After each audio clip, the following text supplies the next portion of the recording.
¿Mucho ruido y pocas nueces? ¿El plan ambicioso de Estados Unidos busca realmente la caída de Maduro? El chavismo responde con alerta y arremete contra María Corina Machado. El velo de la cooperación en la Corte Penal Internacional. ¿Venezuela ante la justicia o la justicia ante Venezuela? ¿Hasta cuándo la resiliencia venezolana? Salario de $1, bono fantasma y un decreto sin cambios. Les contamos. Su dosis matutina de noticias y análisis comienza ahora a través de Impacto Venezuela. Hoy es lunes 11 de agosto del año 2025. Les saluda Mildred Manrique. Bienvenidos sean todos. Comenzamos. El presidente de Estados Unidos, Donald Trump, anunció un plan ambicioso para capturar a Nicolás Maduro.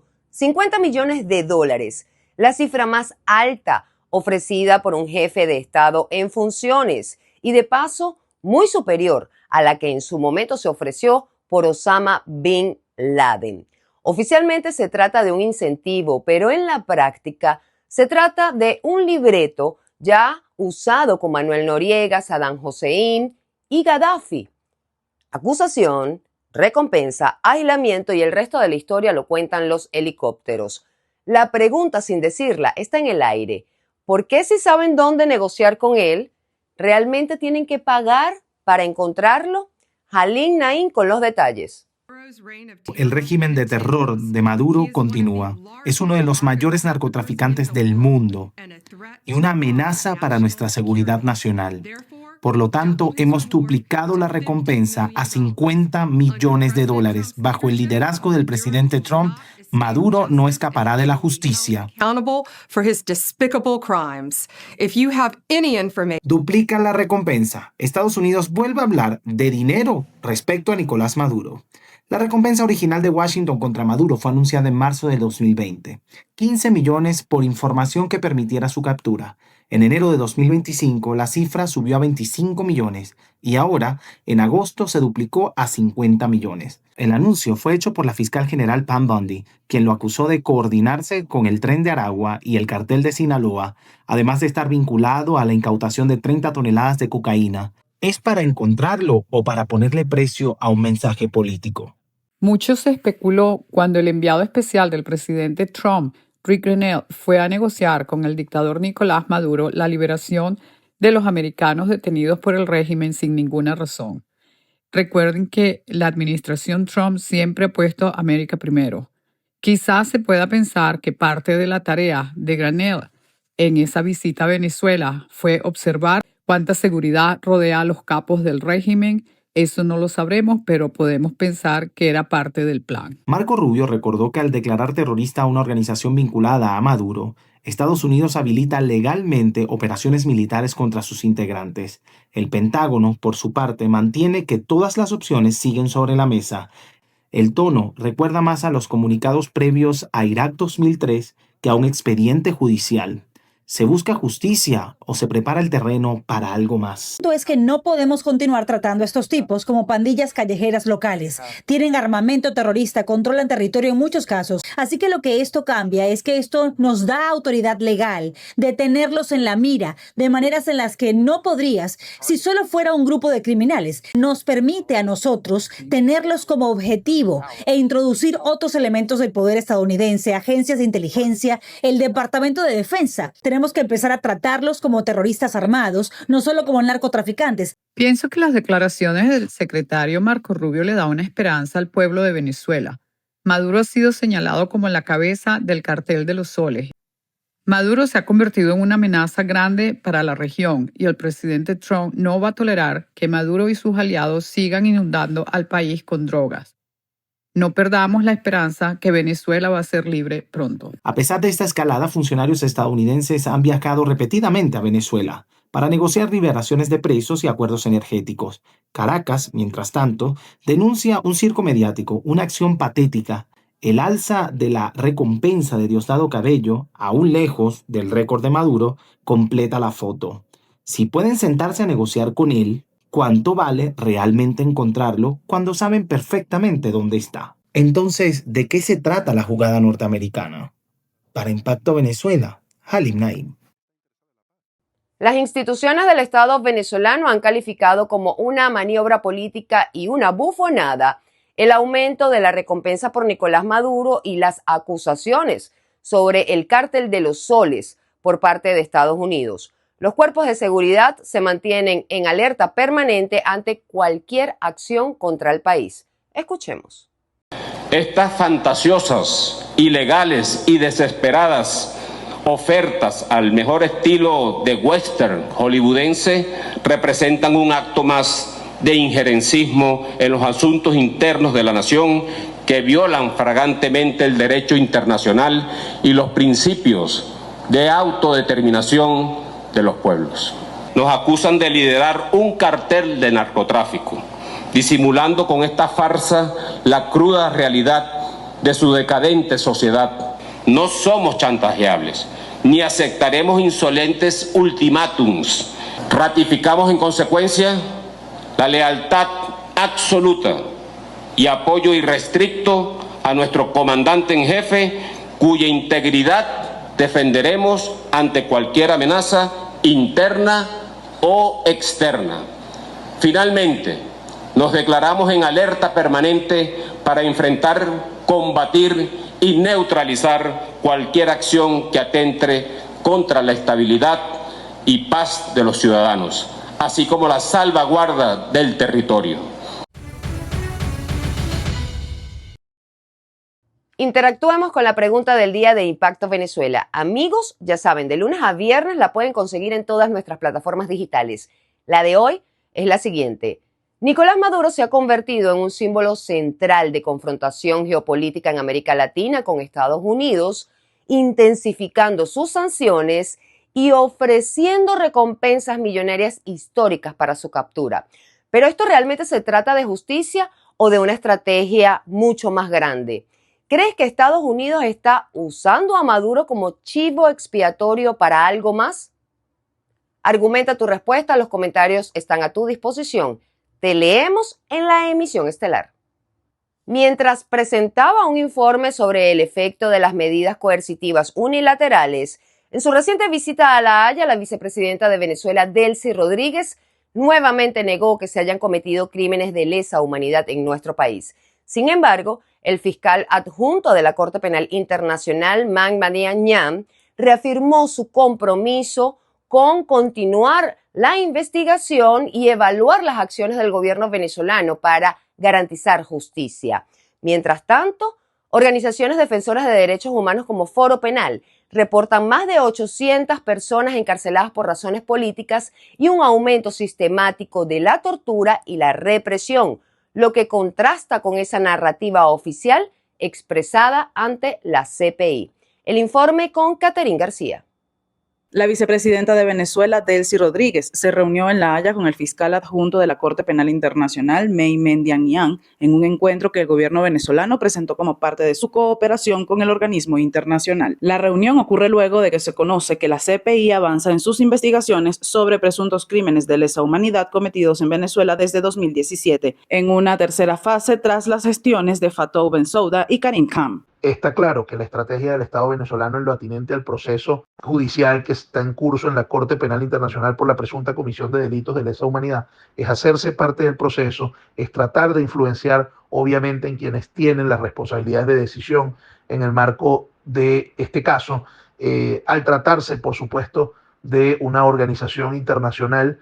Tiene mucho asidero la estrategia pues de geopolítica que se pueda implementar por parte del Estado venezolano para tratar de evitar una decisión que pues vaya en contra de sus intereses pues y de la opinión que tiene el Estado venezolano sobre el juicio en cuestión. Delcy Rodríguez afirmó que en Venezuela no se han cometido delitos previstos en el Estatuto de Roma, sino lo contrario, negando así la base misma del caso Venezuela 1. Además, consignó ante la CPI un documento publicado en The Lance sobre el impacto de las sanciones internacionales buscando que se investigue a Estados Unidos por crímenes de lesa humanidad en el marco del caso Venezuela 2. Hemos consignado un importante estudio sobre el impacto de las medidas coercitivas unilaterales. En este caso, el estudio abarca 152 países. ¿Dónde impacta más? Desproporcionadamente. Impacta en los menores de 5 años, impacta en los ancianos, en las ancianas. Es un estudio que ratifica la denuncia que ha venido haciendo Venezuela y sí que hemos completado, entregado más evidencia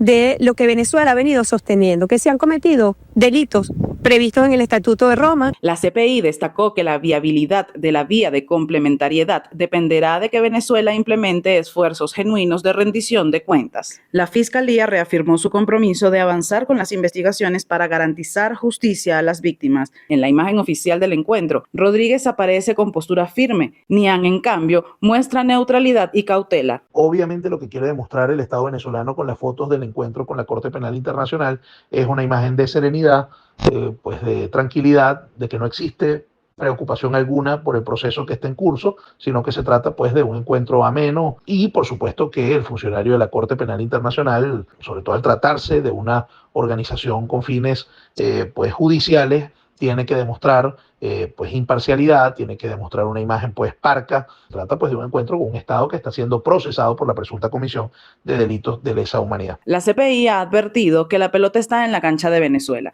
Si no hay justicia interna, el Tribunal Internacional podría tomar jurisdicción plena. Sin embargo, por lo tardío de las respuestas referente a los casos, se presenta la duda social si con el cambio de mando en La Haya realmente habrá celeridad, conclusiones y justicia. Informó para ustedes Catherine García, Somos Impacto Venezuela. El ministro de Interior, Justicia y Paz, Diosdado Cabello, afirmó conocer la ubicación exacta de María Corina Machado. Desde entonces, mucho se ha especulado en las redes sociales sobre que estaría en las instalaciones de la Embajada de Estados Unidos en Caracas. Cabello vinculó a la líder opositora y al gobierno de Donald Trump en el reciente hallazgo de explosivos en 2 galpones ubicados en la zona industrial de Maturín, en el estado Monagas. Veamos. Igual la investigación va a llegar porque ustedes saben que los teléfonos hablan. Va a llegar donde tenga que llegar. Pero saben los vínculos de esa gente con los sectores opositores radicales que dirige la señora Machado, supuestamente desde la clandestinidad. Nosotros tenemos información muy clara de dónde está, protegida en este momento. Denunciamos la escalada terrorista de las narcoban. Denunciamos el apoyo que tienen directo desde el imperialismo norteamericano en estos fines. Si lo de Plaza Venezuela hubiese sido un éxito, ellos estarían celebrando y hubiesen salido unos cuantos diciendo fui yo.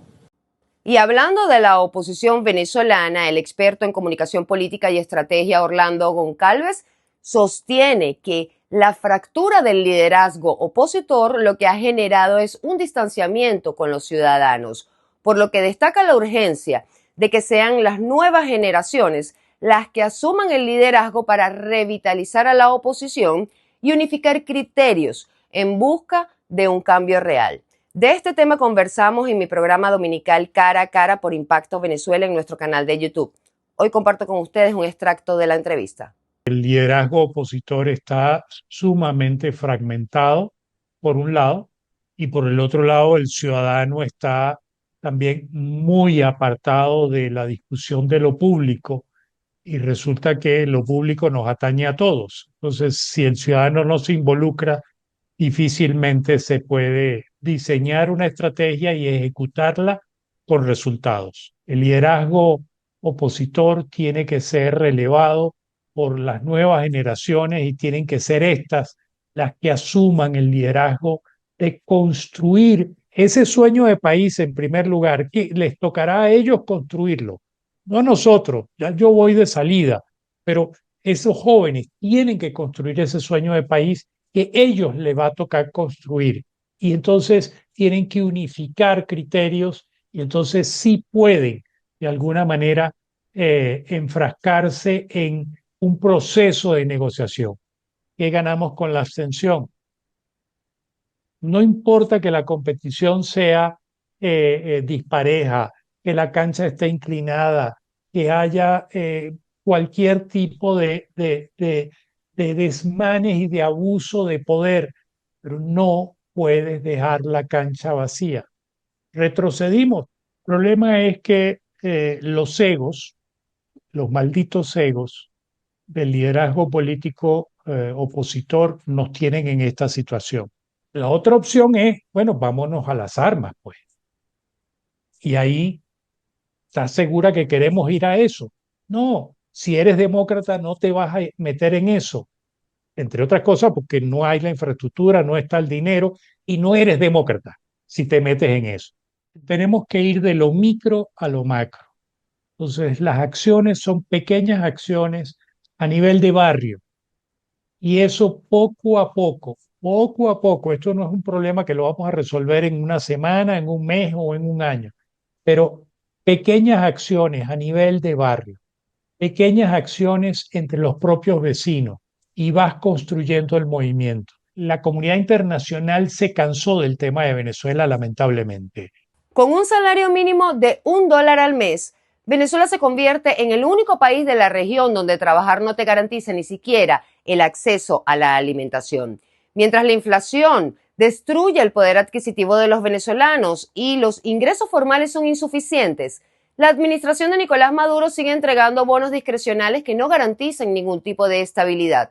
En respuesta a esta crisis, anuncian la renovación del decreto de emergencia económica justificado por las sanciones de Estados Unidos, que, por cierto, recientemente autorizó a Chevron continuar con las operaciones petroleras en nuestro país, aunque bajo nuevos términos. Génesis Pérez nos cuenta más. El salario mínimo en Venezuela ha alcanzado un nuevo umbral de indignidad, $1 mensual al tipo de cambio oficial, según reportes del Banco Central de Venezuela. Más que una cifra simbólica, se trata de un diagnóstico brutal de un modelo económico que ha normalizado la precariedad y consolidado un sistema de control político sobre los trabajadores a través de lo que muchos califican como humillación institucionalizada. Desde 2015, los ingresos de los trabajadores han caído por debajo de la pobreza extrema, mientras el gobierno de Nicolás Maduro reemplazó el sistema salarial formal por bonos discrecionales entregados a través del sistema Patria sin incidencia en prestaciones ni derechos laborales. Los jubilados y pensionados atados a un salario congelado de 130 bolívares son los más golpeados sin acceso a estos bonos y a una ley de protección efectiva. Economistas y sindicatos denuncian que el salario ya no cumple una función social sino represiva, elimina la negociación colectiva, criminaliza la protesta y disciplina mediante el hambre. Bajo el argumento de un ajuste fiscal necesario, el gobierno madurista mantiene congelados los sueldos mientras prioriza el gasto político y militar, según advirtió un economista cuya identidad fue protegida por temor a represalias en Venezuela.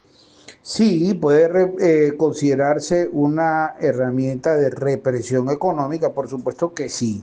O sea, no solamente es una herramienta de represión económica, también el salario en Venezuela viola el concepto de derechos humanos, viola el concepto de dignidad del ser humano, porque no es posible que una persona pueda vivir con $100 y pico al mes, se supone que son $100 y pico o $30, como es el caso, por ejemplo, de los profesores universitarios, o con un salario mínimo que está lleno de bonificaciones que en el fondo terminan por afectar el concepto de prestaciones sociales. Y esto, desde el punto de vista ideológico, afecta el concepto de Estado social de derecho, que además es traído a la doctrina del derecho constitucional por la socialdemocracia.